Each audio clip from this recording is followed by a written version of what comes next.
All right. Well, next in the series is actually somewhat of a tie-in called Batman Gotham Knights. Of course, they pick a Batman movie. This is the first movie to star Batman, solely Batman, in this long lineup of DC animated movies. So, how is it? Well, first, first, I think it's important for you to understand that, like I said just a moment ago, it's supposed to be kind of a semi tie-in to the Christopher Nolan Batman movies. I mean, it supposedly takes place in between Batman Begins and The Dark Knight. So, I believe they said something. How long was that? I think a year in between the two movies. So this takes place in that year, and it's basically it has no central narrative per se, and if it does, it's very loose, so loose that you're bound not to catch it. But it's basically these five or six animated shorts. So I mean, it's basically these it's several separate segments, each each detailing its own little mini story. But that's not what really makes this movie unique. What makes it unique is because unlike a lot of the other DC animated movies, this one was done by Japanese animators. This immediately looking at this movie, you can tell that it was made by Japanese animation. Let's see, how many are there? There's one. I'm looking at the Wikipedia thing right now. There's one, two, three, four, five, six. Really? Did I count that wrong? I'm sorry. Yeah, six. I could have sworn there were only five, but there's six. There's six of these. And one of the producers is actually Emma Thomas, who produces a lot of Christopher Nolan movies, obviously. So so the only the only way that I can actually see myself going through this and doing it real justice as a review is to basically go a linear route, just kind of go through the different shorts and say what I think of each one, say what each one does well versus what it doesn't do well. But the first story is called "Have I Got a Story for You," and it's done by some company named Studio 4 Degrees Celsius. I I realize I'm probably saying that wrong, but that's apparently what the name translates out to in English.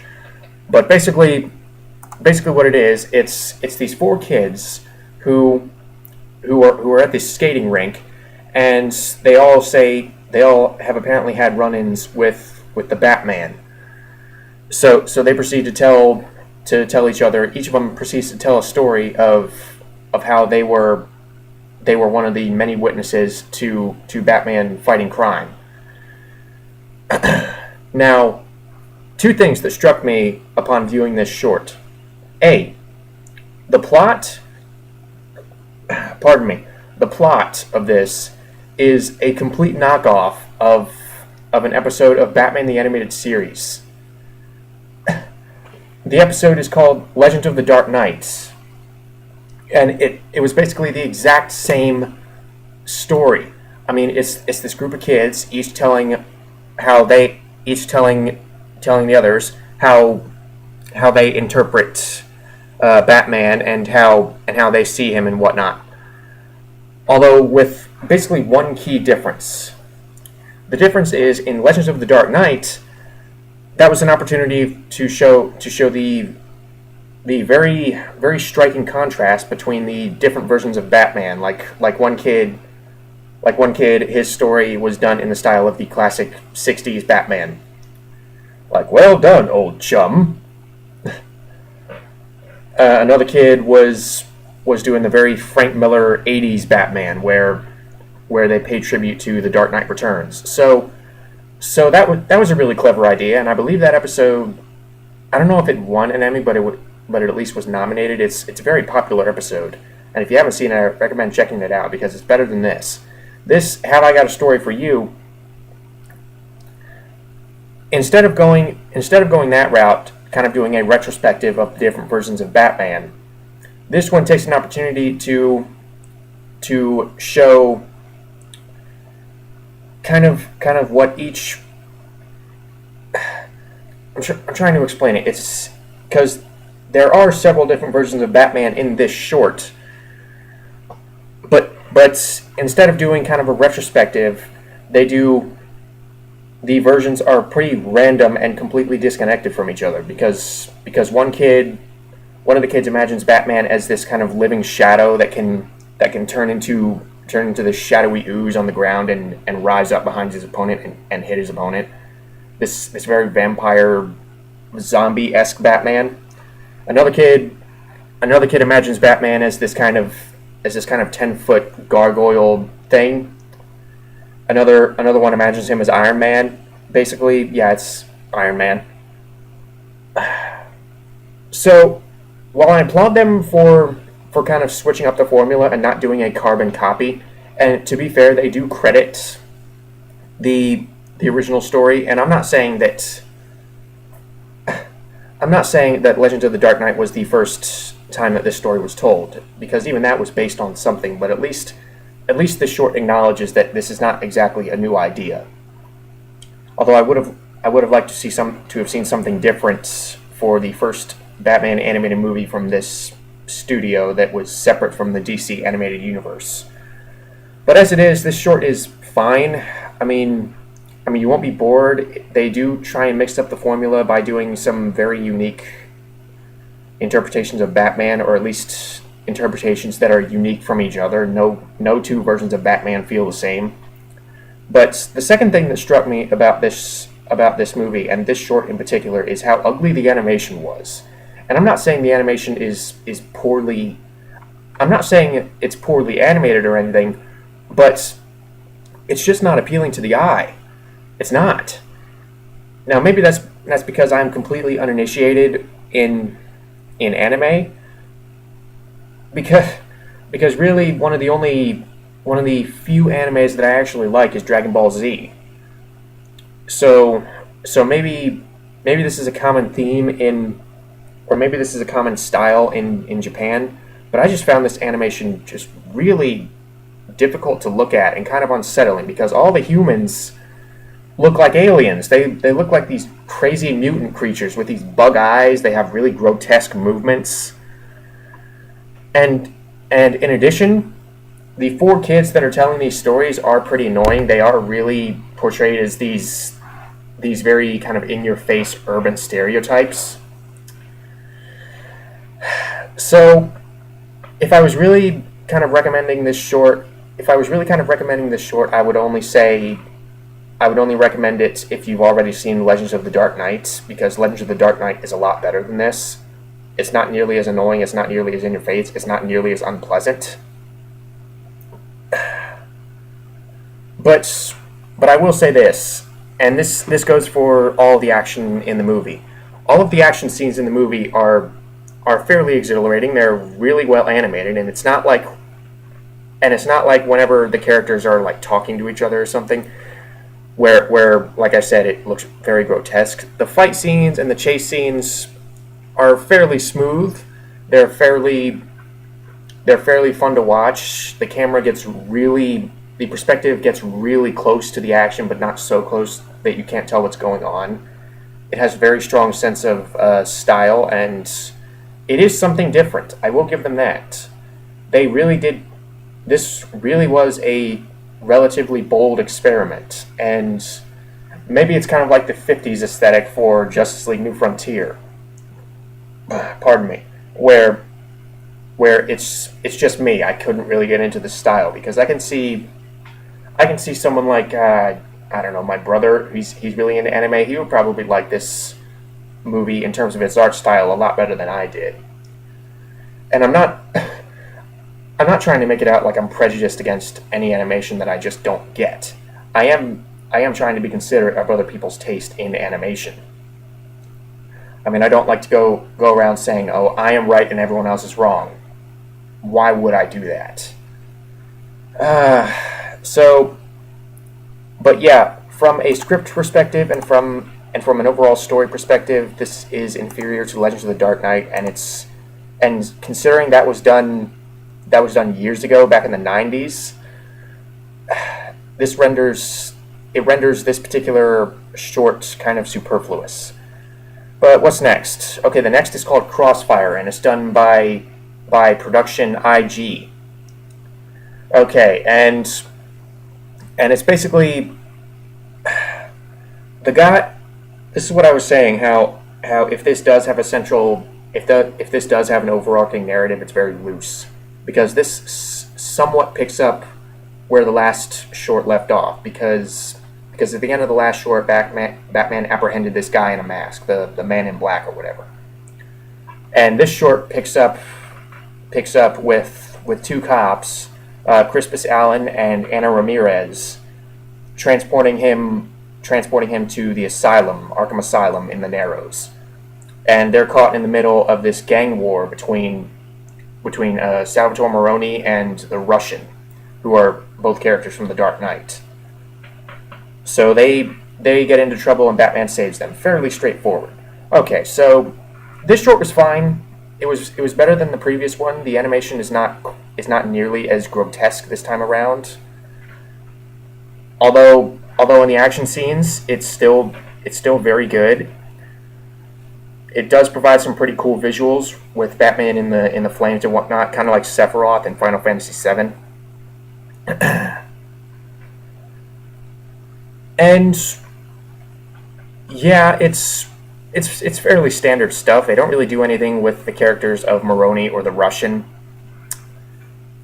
that we haven't really seen in The Dark Knight. It doesn't really provide any additional insight into their characters. It just shows them in a light that we haven't seen before, at least not in the Nolan universe, because in The Dark Knight they didn't really do anything. They had people to do all the gang violence for them.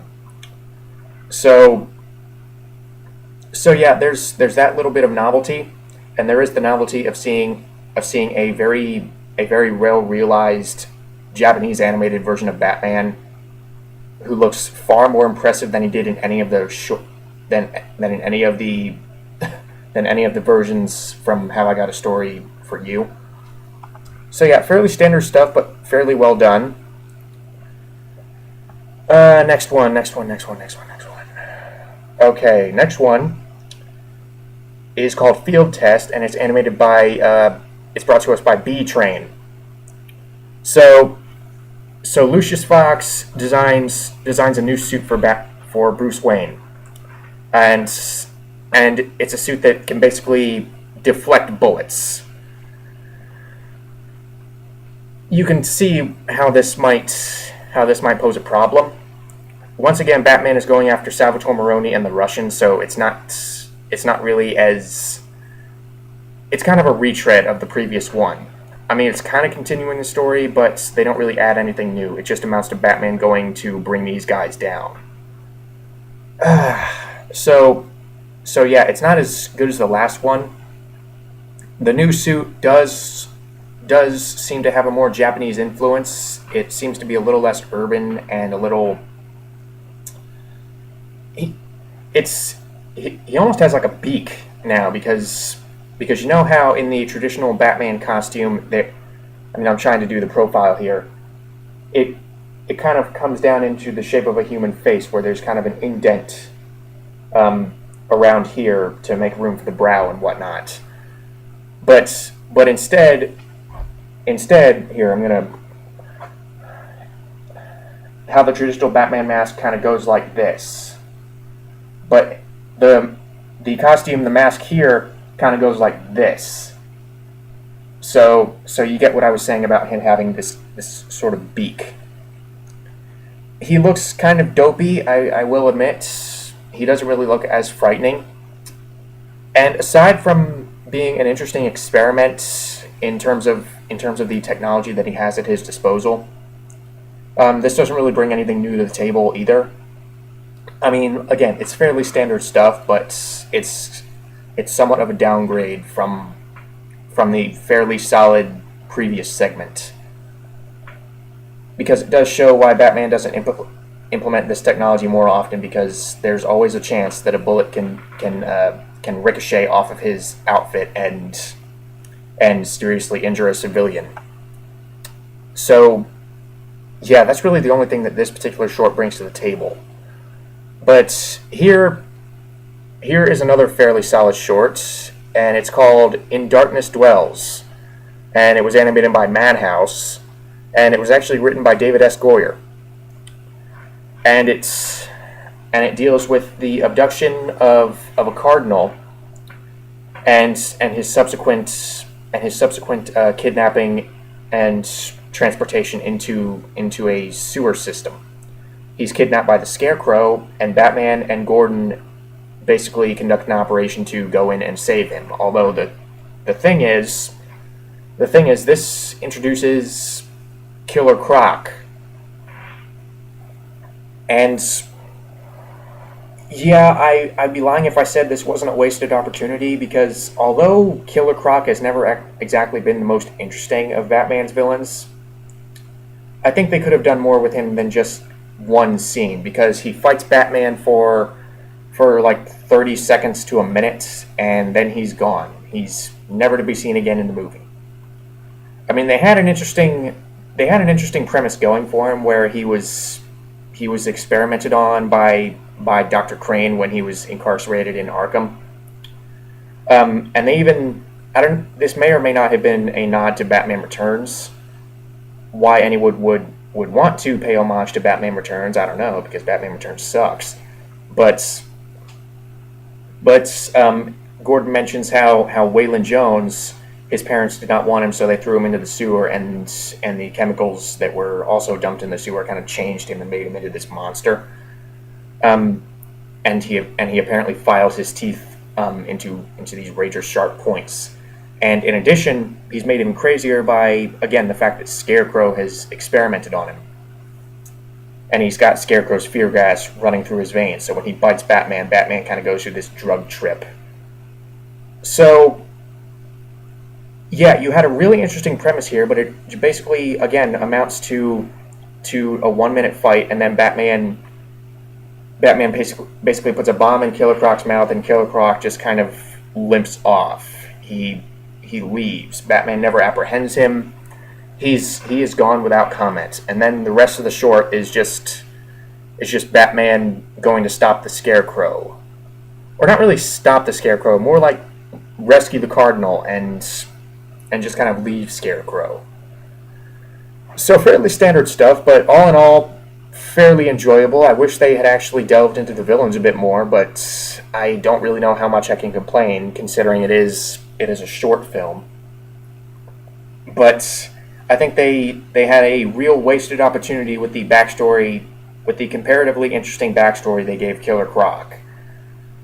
And the Scarecrow's portion of this amounted to little more than a cameo. He shows up, acts all crazy. He has a scythe. I don't know where he got the scythe, because he sure didn't have it in the movies. And his costume actually resembles a Scarecrow this time around. Unlike the movies, where he just wears a regular suit and just puts the mask on. But so I don't know if they were aware of that inconsistency or what. But yeah, this was fairly standard, but it was entertaining enough. It was nice to see Batman and Gordon working together, which is something I don't think we got quite enough of in the movies, because we certainly knew that they were working in conjunction with each other, but we didn't really see them work directly with each other on operations like this. So yeah, that was standard stuff, kind of like the gang war between Maroni and the Russian. It's not really it doesn't really bring a whole lot new to the table, but you will not be bored by the action. And next comes the most interesting one. This next one is called Working Through Pain, and again, it's animated by Studio 4 Degrees Celsius. I'm probably offending a lot of fans of that particular company, but I'm sorry. I'm completely uninitiated in this genre of animation. But like I said, this was the most interesting because it did provide some additional insight into honestly an area of Batman's story that was pretty that wasn't really tread over all that much in the Christopher Nolan movies, which was exactly what he was doing during those 7 years that he was out of Gotham.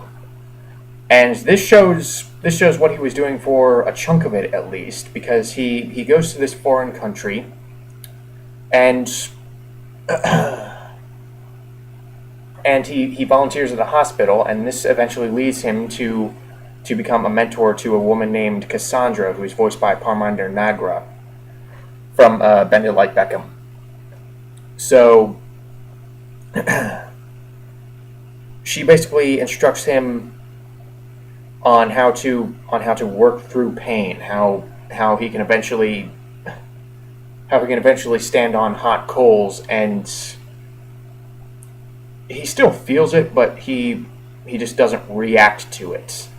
And that was pretty interesting. That actually did provide some intriguing insight into how he is able to take these beatings and keep coming back. So I enjoyed this short. I enjoyed the very spiritual nature of it. I enjoyed the comparatively fresh new character of Cassandra. And yeah, I actually wish that this had gotten more time. So yeah, I really like this one, and it's interspersed with again a continuation of the last short, where Batman is trying to make his way out of the sewers after having gotten shot and bitten by Killer Croc. So he's trying to work through that pain in an attempt to get back to the surface. So I thought that was a really clever way to show how he just in terms of editing and how the whole thing was laid out. I thought that was a really clever way to show A, what he was doing for a chunk of those 7 years, and B, how he is able to withstand all this abuse to his body. So yeah, I like this one. This, like I said, I found it to be the most interesting. And this brings us to the last one, which is Deadshot, and it's animated by Madhouse. Again, fairly standard stuff. It doesn't really add anything new to the character of Deadshot, other than just kind of introducing him to the Christopher Nolan universe. We get a fairly solid fight on a train between Batman and Deadshot, but aside from that, this doesn't really add anything to the character. I actually think the Arrow TV show gives Deadshot a lot more depth and makes him more interesting as a character than this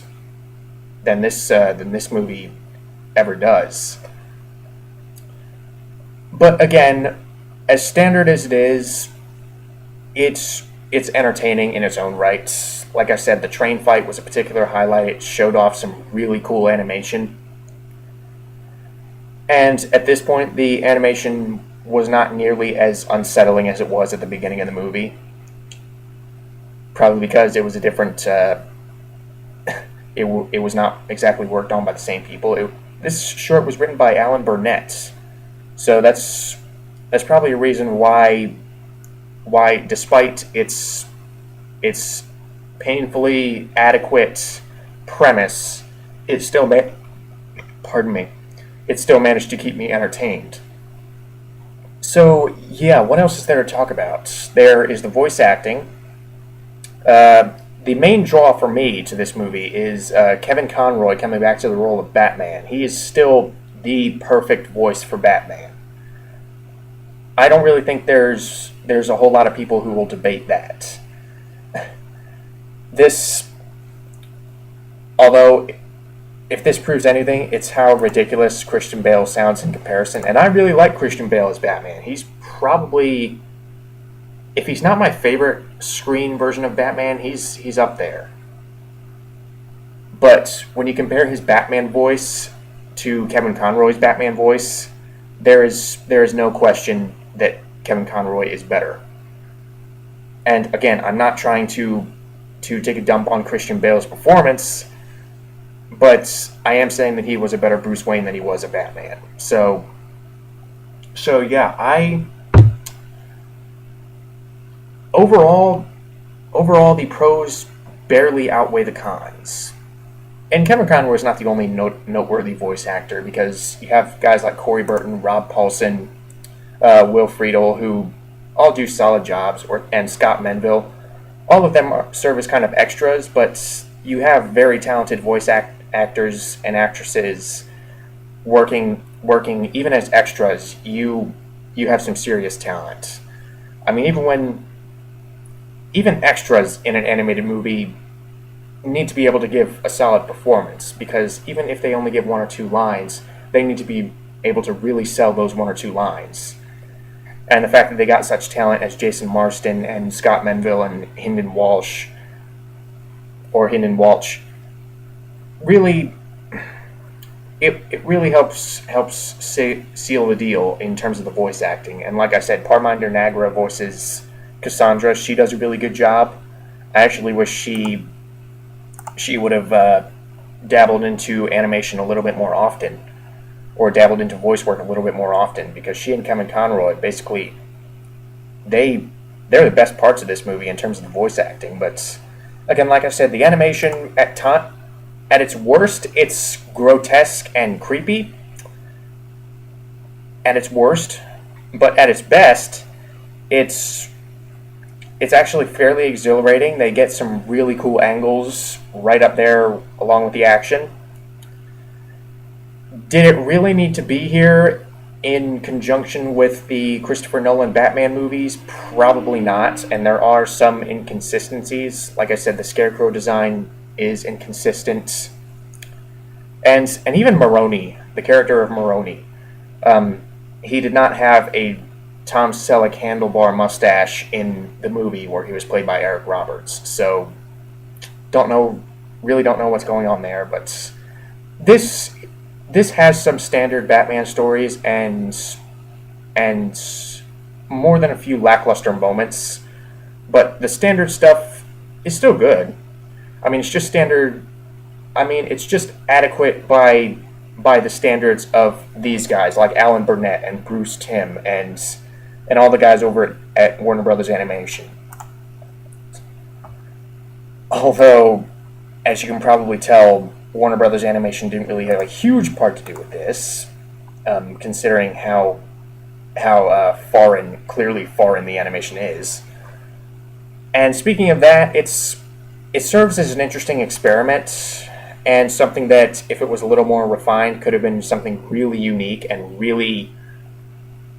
It could have been a real standout and a real enjoyable standout at that. But as it is, it's just fine. I really have no desire to see it again. I mean, if I were picking between the three I've seen so far, this would probably be at the bottom of the list, sad to say. But like I said, that doesn't mean it's bad. It's just kind of there. It's an interesting experiment that they haven't really revisited since. And if you're looking for something different, if you're looking for a different approach to Batman, this very anime, intense, close-up style to Batman, a very stylized approach, then I recommend this. But if not, if you are not a fan of Japanese animation, then stay far away. So yeah, that's about all I got on this particular one. I know this was a longer review, but I really wanted to cover all the bases with this one, considering how there are many different aspects to it. So yeah, until the next one, which, if I'm not mistaken, is Wonder Woman. So until then, I will talk to the camera later.